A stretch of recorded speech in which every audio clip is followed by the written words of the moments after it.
Mark White, you're recognized on House Bill 675. There we go. 675. Thank you, Mr. Proceed, Chairman and committee, and I appreciate everyone giving me your attention because, first of all, let me just say this bill has an amendment that rewrites the bill. It's 5582. You were just handing a copy. We have a motion and a second on the bill. I need a motion and a second on the amendment. A motion and a second on the amendment. You're recognized on the amendment. Thank you very much. In committee, and I appreciate it because I know this is a heavy lift for a lot of people, and especially those members of my own party. And I get it, and I appreciate that. But I've been working on this for the past year, and I'd like to bring our attention that this is an education committee, and this is really why I'm bringing this about as an education bill. 2 years ago, I carried a bill for DCS where it said that children who aged out of foster care at 18 could continue on by being supported in the system because that's when they go on to college. They're learning how to live on their own and all. If you put them out on the street at 18, we know what happens to a young person that age. I can make a little comparison to that because foster children, they many times they don't have another choice. They don't have no one else in their life because their parents have messed up during their life.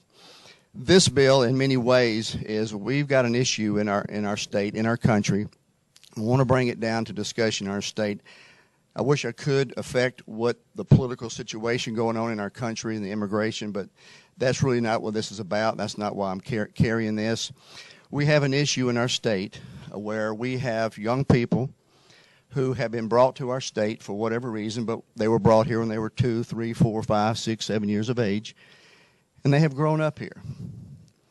Due to no fault of their own, federal law requires them that they go through the K through 12 system. We spend about $9,500, $10,000 per year on each one of these children. But what has happened because of the status of their parents and because the federal government has never done anything to address this issue, we have a state with right now in our own state about 25,000 young people that are coming out of our high schools at age 18. And what happens at that point is that their higher education is really going to stop. Why? Well, they come from families that probably have modest income, and our laws are such that, well, they don't qualify for in-state tuition, but they can pay out-of-state tuition and go to college. But because of the financial burden, many do not. And many even drop out of high school because they don't see any educational future for themselves. Well, these 25,000 students that are currently here and processing through the system, what if they can't go into a higher education? They don't qualify for any federal grants. They don't qualify for HOPE or Tennessee Promise, and we all get that. So what I'm asking that we would do is just remove a financial burden and let them at least be eligible for in-state tuition. MTSU, for example, $25,000 a year out of state, $8,000 a year in-state. And the comparison, I think UT is about 30-something thousand a year, 16,000 maybe in-state. So it's a lot less. Not asking to give anything. I've talked to THEC, and I've got everyone here to testify on this. THEC, the state is not having to match anything for these students. They're working, and they just pay in-state tuition. And it will allow these students who would turn 18 and graduate from our high schools to say, I too can be a doctor or a lawyer or a research scientist, or I can be an entrepreneur and get a higher education. If we don't do this, we've got a whole segment of our population in our state who are not going to achieve higher education. Now, we're trying to get Drive to 55. We realize that in the next 25 years or the next really 10 to 15 years, if you don't have a higher degree of some kind, you're not going to qualify for jobs. The minimum wage jobs are going away due to technology. And so that's why the governor and our state, we're focusing so much on higher education because you've got to have a higher degree to get a good job, to pay and to support your family and do all these things. So what we're asking in this bill, and we've amended it to try to make it just as much amenable to everyone, is that a student who graduates from a Tennessee high school and that they are lawfully present in the United States, and I will address that in a moment, what that means, they graduate from a Tennessee high school, they attain a GED or high set, or they've completed a high school in a Tennessee homeschool program, that when they graduate at 18, they be allowed to go to one of our public universities and pay in-state tuition. Now, the big picture is we know the problem that we've had for my lifetime out there on the federal scene. But from a state, I think if we don't do this, then we as a state don't move forward, because we got a large population that will not go on to higher education. And we all know that the numbers are so open to many people. If you can't go on to higher education, a lot of times you say, well, why didn't I finish high school? I'm going to be a landscaper. I'm going to do this job or that job. I might as well get out and start now. And so that's what we're trying to correct. Currently, there are 7,000 students in our state that have applied for DACA. And Mr. Chairman, I would like to, permission of the committee, to allow someone to come up who has extensive knowledge on this, explaining exactly what DACA is for the benefit of our committee members. But basically what it is, it's the only thing the federal government has done. There is no pathway to citizenship when you're in the country at this situation. There is no pathway. But we have put out what is known as DACA, Deferred Action for Childhood Arrivals. And what they do is they register with the federal government. They pay $465 for the application. And then they get a Social Security card, a work permit, a Tennessee driver's license, and they are registered with the federal government. So they've done the only thing that's out there for them to do. And with those conditions, what we're saying in this bill, let's let them go to in-state, let's let them pay in-state tuition and at least get a higher degree. And so with that, thank you. And with that, I would like to have someone come up. We have a motion and a second on the bill. The amendment makes the bill. You need a motion and a second on the amendment. A motion second on the amendment. And is it your request, Chairman White, to go out of session? I think it would benefit the members if they could hear a little more detail on what's going on. Even has some students here, if they will. So would it be permissible? We'll be happy to go out of session for some brief comments. Ms. Teatro, Stephanie. We're out of session. If you'll identify yourself for the record for some brief comments. Sure. Thank you, Chairman and members of the committee. My name is Stephanie Teatro, and I'm with the Tennessee Immigrant and Refugee Rights Coalition. So Chairman White reviewed the policy well. So for most of the students covered by for the students covered by this amendment, they're eligible for a program called Deferred Action for Childhood Arrivals, and this was initiated in 2012. So about 25,000 students in Tennessee are currently or potentially eligible for this program. And if they meet a certain stringent set of criteria, they can apply with the federal government to receive, like Chairman White said, a Social Security number and a work authorization. The criteria is that they've come to the U.S. before they were 16 years of age, so the kinds of student that Chairman White mentioned who came as children with their parents. They've spent at least 5 years continuously in the United States. They have a clean criminal background check, and they meet certain educational requirements. And so about 7,000 have already been approved and are able to work lawfully here, as well as receive professional licenses in Tennessee, but at this point they are still required to pay out-of-state tuition. There are an additional 8,000 of these students who will be eligible to apply once they turn 15, and so as they're approaching the age when students are getting ready to apply for college, at this point they are facing these barriers. But if this bill were to pass, those 8,000 students who are approaching their sophomore year in high school would see a pathway to college. You've heard the explanation. Questions to the guest? Seeing none. Representative Turner, you're recognized. You'll need the mic, Representative Turner. Thank you, Mr. Thank Chairman. you, ma'am. Would you just, I had a wonderful group of young people who came to my office. Mr. Chairman, is it all right if they just stand at this moment? That would be fine. Okay. Those that you're referring to, please stand. Very articulate. Would be a thank you, Mr. Chairman. Thank you, ma'am. I'll save my other remarks for later. Thank you, ma'am. Any further questions to the guests? Seeing none, we're back in session. Do you have anyone else, Chairman White, that you want to address? There are students here if you'd like them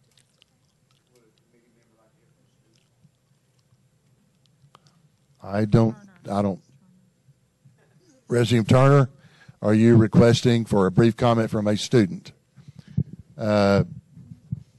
you will identify yourself, ma'am, for the record, and tell us where you're in school, or where you were in school, whatever the case may be. Yeah. You're recognized, ma'am. We're still out of session. Perfect. So my name is Karla Chavez, and thank you, Mr. Chairman and committee members. So I did come at the age of 5 to Nashville, Tennessee. It's been my home. It's where I grew up. I went to McGavick High School in my junior year. I started applying for colleges, and I asked my mom for my social, and she couldn't provide me with one. And that is when I found out that I was undocumented, and when I found out what that was going to be like. So I wasn't able to go to college right after high school because of the big out-of-state tuition. My family couldn't afford it. And so I did everything I could to just study on the side, but also saw a lot of my friends who were juniors, and they also found out they're undocumented. They dropped out of high school. And also they go to college, and they also drop out. And so with DACA, I was able to get a work permit. I was able to get internships. So right now I'm interning at Google. And so there's a lot of opportunities that these students have that with this bill, they're able to get a higher education and able to give back to the community and to the home that they love. Thank you. Any questions to the guest? Seeing none, thank you, ma'am. We're back in session. We're on the amendment. Any further questions or comments about the amendment? Representative Womick, you're recognized, sir. Thank you, Mr. Chairman. Chairman White, I've noticed the amendment. It says lawfully present in the United States. That's the new, really that's what's changed in the bill is that line. Can you explain that for me? From what I understand, if it was explained to me, is that's why we amended it to this thing, and I will get correction if I'm wrong. There is the term lawfully present, and there is the term legally present. And am I correct, or would you like to? I can clarify. Could I get make sure I explain this exactly right, Mr. Chairman? Are we going request to go back out of session? We're out of session. Give us your name again, please, for the Stephanie record. Teatro with the Tennessee Immigrant and Refugee Rights Coalition. And so the distinction is between probably what you're thinking of as lawful status, which is people with green cards or visas or otherwise have a pathway to citizenship. And so students like Karla, when they receive deferred action, this sort of temporary status, they're given lawful presence. So they've been authorized by the government to live here and work here again. So once they receive that, they receive a work authorization in the mail, and they're able to go get a Social Security card after that. But it is not a pathway to citizenship. You're good. Anything? We're back in session. Representative Calfee, I think you want to comment on the bill or the amendment? On the bill. We're still on the amendment. Representative Womick, you're recognized on the amendment. Thank you, Mr. Chairman. So Representative or Chairman White, legally would mean then, according to the U.S. Code, that they have to be a legal immigrant in this country. Lawfully allows them to go use the DACA, correct? Right. It's the only thing the federal government has done through the U.S. Citizenship and Immigration Service. The only thing that we have done federally that will help these people in this situation. This is a tough bill for me. Two things I want to point out. I understand where you're coming from, what you're trying to do. I think it is unfair to those who do come here through the legal process. I think it also can potentially attract more illegal immigrants to the state. But on the other hand, I look at these young men and women, and this is not their fault as to why they're here in the first place. This has become their home. They've grown up here. And who are we to say that they cannot go on to college? I mean, like the young lady just stood up, she's been here since 5 years old, and she's gone to being a citizen of this state. And I'm going to end up supporting the bill and voting for it based on the fact that this is no fault of their own that they were brought here. They've become good citizens of this state, and to turn them down or to turn away the opportunity for them to participate in higher education like every other state resident, I don't think is right, and that supersedes all the other reasons I mentioned to you as to why I would oppose it. So I will support your bill. Thank you. Any other question? We're on the amendment still. Any objections to the question being called on the amendment? Seeing none, we're on the amendment. All those in favor of the amendment say aye. Aye. Opposed? the amendment goes on. If you're a no, please notify the clerk. We're back on the bill as amended. I think Representative Calfee, you wanted to comment? Thank you, Mr. Chairman. Thank you, sponsor. When I left home yesterday morning, I was 100% against this bill, as I was the first time I ever heard about it. But after I got more information, I started thinking about it and prayed about it. And the fact that the parents are here under the radar just chills me to the bone. But that's no fault of the children. We've already, by the time they graduate high school, we've already provided them K through 12 education. And the parents have paid no income tax. They have paid sales tax. Thank goodness we're a sales tax state, not an income tax state. So we've invested that much in these children. There's several safeguards built into this about their behavior and some other things. And I guess one of the turning points was lawfully in the U.S., and I thank the lady for explaining that to me. These kids are not going to get scholarships, not going to get any grants or whatever. They're probably going to work part-time, probably going to stay at home. They're going to pay out of their pocket for their college education, so they probably will put a little more effort into it than some of us who had parents paying. They're going to obtain a Social Security number. They're going to get a driver's license. They're going to be in a position to start carrying their share of the load through paying income tax. And I think that this is the right thing to do. And I've had a lot of thought about it really I didn't think about it. I just dead set against it until yesterday. Well, maybe last week, Chairman White and I talked about it a little bit. And I've sure had I guess the term a few years ago was an epiphany over yesterday. And I'm going to support this bill. Thank you, Mr. Chairman. Thank you, Representative Calfee. That'll be the new term for this legislature, the epiphany. If you're a legislator, you understand it. But anyway, I think Representative Turner, you're next on the list, ma'am. Thank you, Mr. Chairman. This is a feel-good bill. I am so glad, and to hear my colleagues across the aisle admit that this is and I want to thank you too, because it shows that you're not tunnel vision, that you looked at the facts and realized that these young people are here. We have already made a tremendous investment in them, and now we're going to provide an opportunity for them to get return on that investment. I thank you, Representative White, for bringing this bill, and I worked with you on the other bill that you referenced earlier. And so I just want to congratulate. I'm counting the votes every time somebody talks, Mr. Representative White. I think we got it. Thank you so much for this, and thank you to these young citizens. Well, you're not citizens yet, but you will be, who will now have an opportunity to develop your dreams to the highest extent by given an opportunity to get a secondary education. And thank you for your lobbying efforts. Thank you for your stick-to-itness as a product of a segregated society. I know that if you believe in something, you know you're right, and you give it all you got, that one day we shall overcome. Thank you. Leader Brooks, you're recognized. Thank you, Chairman. I do want to call for the question, but if it's not out of order, a comment made by the testimony of Karla Chavez, I want to make sure the committee heard what she said. Studied on the side.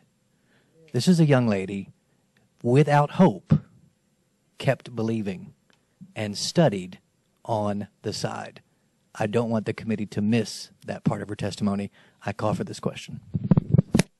Any objection to the question being called? Seeing none, we're voting on House Bill. We're voting on House Bill 675. All those in favor say aye. Aye. Opposed? No. If the noes will register with the clerk for clarification. Representative White, you're recognized before I send it out to Government Ops. Thank you. I just want to make a comment. I really appreciate everyone on this committee, and Representative Womick, I really get it. I understand this is a heavy lift for me too, and I understand it's a hard thing, but I believe that the two most important things in a person's life is your faith and your education. And so if we have those two things, we can make it in this world. So I really do appreciate this committee's very much. Thank you. One other comment, I think, from Leader Fitzhugh before we ship it out to Government Ops. Thank you, Mr. Chairman. Sometimes things touch you, and this touched me today. I thank the sponsor for doing what he did. It was a great thing. Thank you.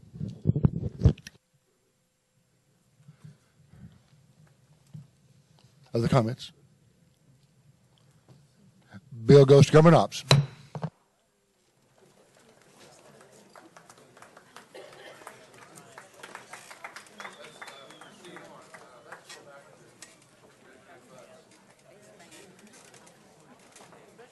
Let's go back to Sheila Butts. Item